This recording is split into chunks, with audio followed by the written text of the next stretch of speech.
差不多。那边没开放这个主人啊，就是因为电动车，自行车咱打的多那边没开放。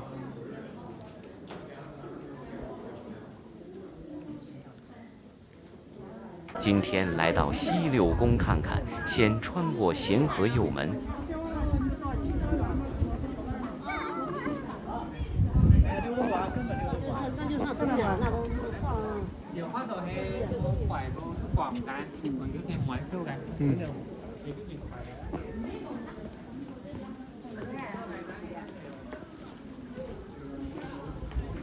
右手边就是永寿宫，但今天不開放。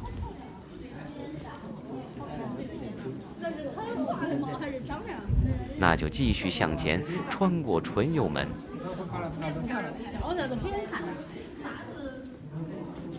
前面就是嘉指門，位於故宮的西六宮區域，嘉喻美好和喜慶，指寓吉祥和幸福，合起來就是幸福、福祉的意思。過了嘉指門，就是太極殿的入口了。因為南側緊鄰慈寧宮，太極殿是東西12宮中唯一沒有正南門的宮殿，它的院門開在東南角。太極殿始建於明永樂18年（1420年），初名未央宮，取自漢代宮殿名，有未盡無窮之意。明嘉靖14年（1535年），因嘉靖皇帝的生父興獻王朱佑元出生於此，他認為這裡是趙祥之地，改名為啟祥宮。清代晚期又改稱為太極殿，並沿用至今。入口處是一座木質影壁福氣營門，繪有祥雲和五福捧壽圖案。整個影壁共繪有蝙蝠54隻，在五福捧壽圖案的中心還暗藏吉祥2字。太極殿最初是一座標準的2進院落，清後期修繕長春宮時，將太極殿的後殿體元殿改造成了穿堂殿，將兩宮連接，使太極殿與長春宮合併成了一座貫通的4進院。這座就是太極殿，面闊5間，黃琉璃瓦歇山頂。檐柱上楹聯寫的內容是以仁義為朝，鳳儀阿閣，與天人合擊，向拱辰踞。意思是以仁義作為立國的根基，如同鳳凰築巢於高閣之上，順應天道，契合人心，如同大象拱衛帝王居所。該聯為慈禧太后所書。單壁石的圖案是2龍戲珠，很可能是明代的原物。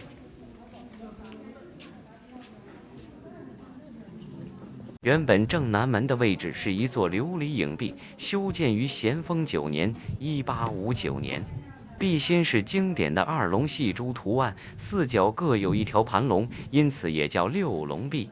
是故宮裡除了9龍壁之外，唯一一座以龍為主題的琉璃影壁。寧壽宮有9龍壁，是因為那裡是太上皇的居所。這裡可以做6龍壁，說明等級也不一般。咸豐9年（1859年）完成的大改造，推動者正是咸豐皇帝本人。打通2座院落，就是想給他自己打造一個集辦公與居住為一體的新空間，影壁用龍就完全能說得通了。可工程剛完工就出大事了。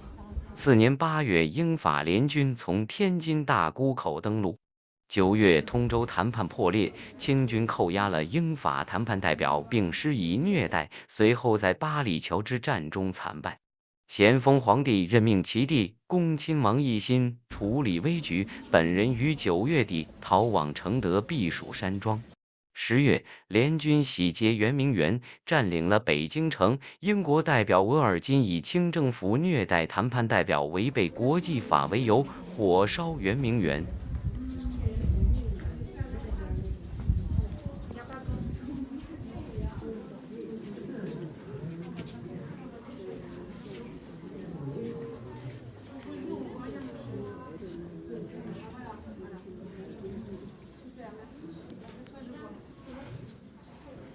10月底，一心與3國英法俄簽訂了《北京條約》，賠款白銀800萬兩，增開天津為商埠，以此為基礎，近代的天津躍升為中國北方第1大工商業城市與金融中心。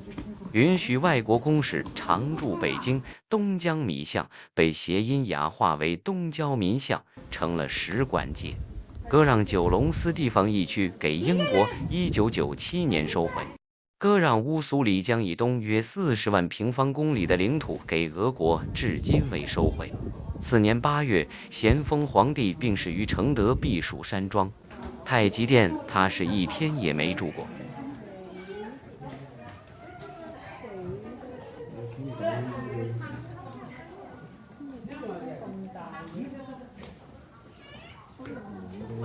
在咸豐帝改造之前，明朝成化年间（1465到1487年），明宪宗朱见深的妃子居住於此，並生下嘉靖皇帝的生父興憲王朱佑元。萬曆年間（1573年到1620年），因乾清宮、坤寧宮發生火災，明神宗也曾暫居於此。其他時間作為普通後妃的居所使用。太極殿北側也有一對楹聯，昭明3光，清和6和，晶瑩萬億，做成40，也為慈禧題寫，意為日月星辰光輝昭明，天地四方清明和諧，籌劃天下萬物，成就4季運行。2進院東西配殿分別是宜興軒和樂道堂，匾額均由慈禧太后親筆題寫。這老太太撿便宜真是第1名。咸豐帝改造太極殿，自己沒住過，結果他住進來了。乾隆帝改造寧壽宮，自己也沒住過，又讓慈禧給住了。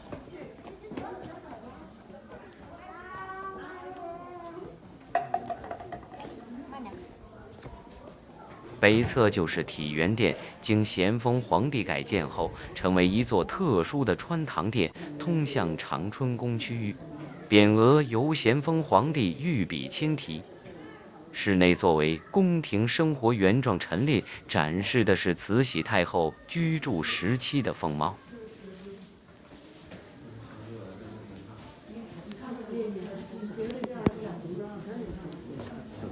嘿。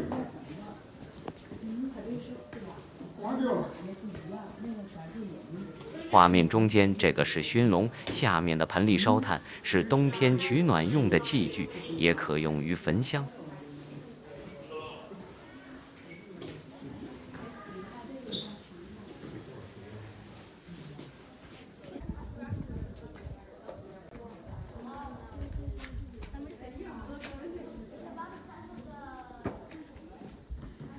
體元殿北側是一個有頂的露台，稱為抱煞，正對着長春宮。自從細密慈禧搬到此處後，就把這裡當作戲台使用。50歲生日時，更是連日演戲，連續慶祝了半個月。從對面看體元殿的戲台。長春宮曾長期空置，乾隆帝的孝賢皇后去世後，靈柩曾停放在長春宮。為寄託哀思，乾隆帝下令保持其生前的陳設，不再住人。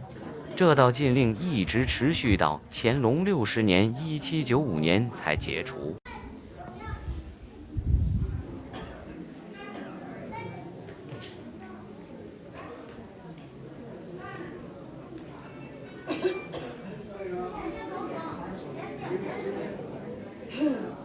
1859年，這個區域改造完工的時候，咸豐帝的妃子懿貴妃，也就是後來的慈禧太后，還住在儲秀宮。她生下的皇子載淳只有3歲。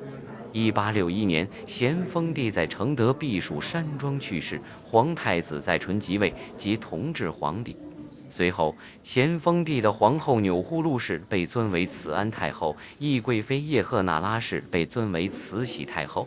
咸豐生前任命顧命8大臣輔佐新帝，又為防止權臣擅權，他將2枚印章分別賜給慈安太后和小皇帝，由生母慈禧保管，規定所有詔書需加蓋此2印方能生效。體元殿北側的楹聯是乾隆皇帝題寫：“西山濃翠迎朝爽，南路微醺送五糧。”意為清晨遠眺西山，濃郁的翠色中迎來清爽之氣；午後微風輕拂，帶來夏日的清涼。橫批“靜靜心清”是慈禧太后題寫，意思是環境寧靜，心境清明。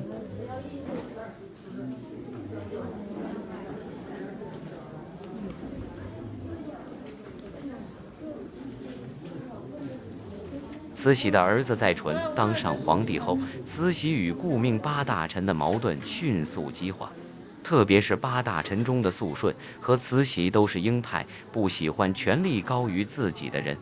同年11月，慈禧聯合慈安太后和咸豐帝的弟弟恭亲王奕欣，就是簽訂北京條約那位，發動了辛酉政變，一舉鏟除了八大臣勢力。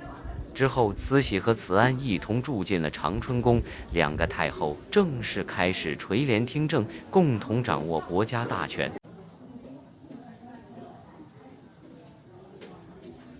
畫面中間的東配殿隨壽殿就是當時慈安的住所。同治10年（1871年），也就是10年後，慈安搬去了東邊的忠翠宮，稱東宮太後。忠翠宮後院的玉蘭很出名，我之前的視頻拍過。隨壽殿的楹聯是“萬象皆春入鳳館，八方向化轉紅軍”，上聯描繪了春風和煦、萬物復甦的祥瑞景象，下聯則寓意着君王的德政教化遠播四方，天下安定太平。匾額是應天慶，意為承受上天賜予的福庆。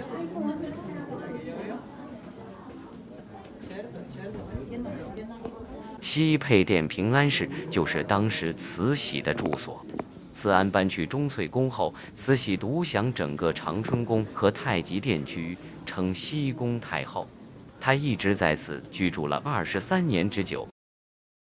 同治帝駕崩時无子嗣，慈禧違反祖制，選擇自己妹妹的兒子，年僅4歲的載湉光緒帝繼位，她繼續以皇太后身份垂簾聽政。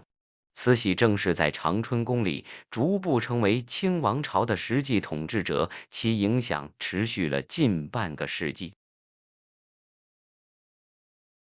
直到光緒10年（1884年），為慶祝50壽辰，他搬離了長春宮，又搬回他之前住的儲秀宮去了。但他現在是太後，自然不會蝸居。他打通了儲秀宮和翊坤宮，又搞了一座御制的豪華居所。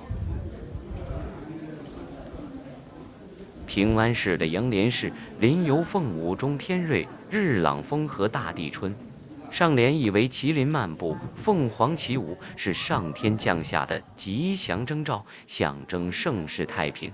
下聯描繪了月色清朗、和風煦煦的景象，大地充滿盎然春意，寓意世間安寧和順。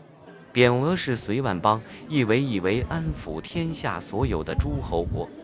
這裡看到的樓閣建築是雨花閣，是故宮數十座佛堂中最大的一處，也是清代宮廷藏傳佛教信仰的中心，可惜目前不開放。長春宮院落中的另一看點是院落四角的《紅樓夢》主題壁畫，目前用玻璃保護起來，反光太強看不清了。長春宮的楹聯由慈禧太后題寫：“月傍九霄，眾星齊北拱，山呼萬歲，爽靄自西來。”意思是太后如明月高懸於天，天下臣民如眾星一般齊齊拱衛着皇權。這是以天文景象比喻自己的權威如日中天，群臣歸心。中間的牌匾“誠心正信”是咸豐皇帝御筆親題，意為使內心澄澈清明、端正品性修養。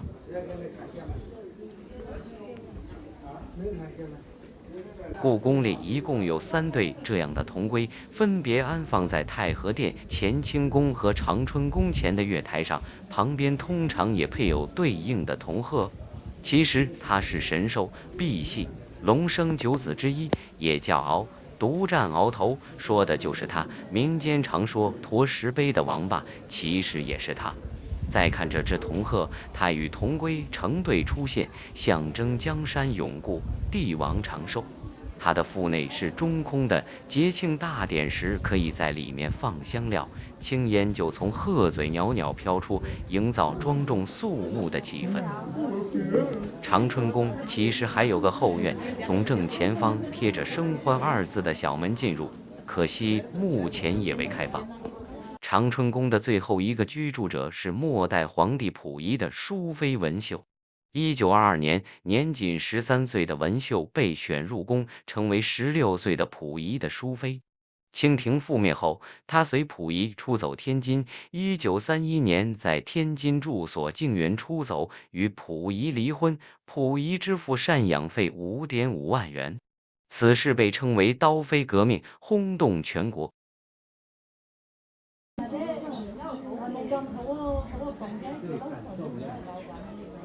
Vale, pues tenemos el ball light. Es un vámonos. Vámonos. Hombre, pues es el del pato.